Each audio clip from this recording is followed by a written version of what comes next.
আমি প্রত্যেকদিন সেবা দিই। ভাইপো বলছে নন্দীগ্রাম থেকে অনেক অনুরোধ গেছিল। কেউ অনুরোধ করেছিল? সুফিয়ান কে অনুরোধ করেছিল? কে অনুরোধ করেছিল? মামুনির গায়ে বোম ফেলেছিল যে? কে অনুরোধ করেছিল? দেবব্রত মাইতিকে খুন করেছিল যারা? কে অনুরোধ করেছিল? শিডিউল কাস্ট মহিলা রথিবালা 65 বছর, তাকে খুন করেছে যারা? যারা টাউন ক্লাবে পেট্রোল বোম মারতে এসেছিল তারা, তাদের অনুরোধ করেছেন তিনি সেবাশ্রয় করবেন। আমি আমার হিন্দু জনগণকে বলছি, চুরির মাল আছে, ভোটের আগে ট্যাবলেট বিতরণ করতে আসছে। ট্যাবলেট খাবেন না। আমি তো কম বেশি ডেলি সেবা দিই।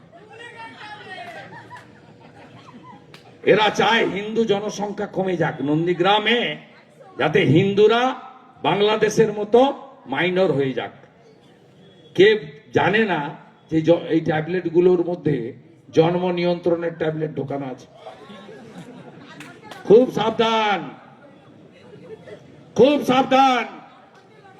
বিশেষ করে আমার সনাতনী হিন্দুদেরকে বলবো, ছুঁচ ফুটাবেন না, এদের কাছে ব্লাড দিবেন না। কত ব্লাড টেস্ট করতে হবে আমাকে জানান। একদিকে পিসি বলে নন্দীগ্রামে নাকি আধুনিক চিকিৎসা দিয়েছি। এই হসপিটালে চিকিৎসা পাওয়া যায়? Referred referred referred referred.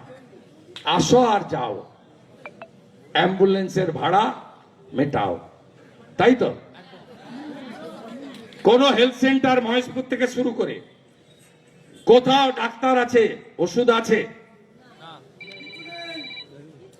1,08,000 vote তো পেয়েছিলেন আপনি, 5 বছরে এসেছেন একদিন।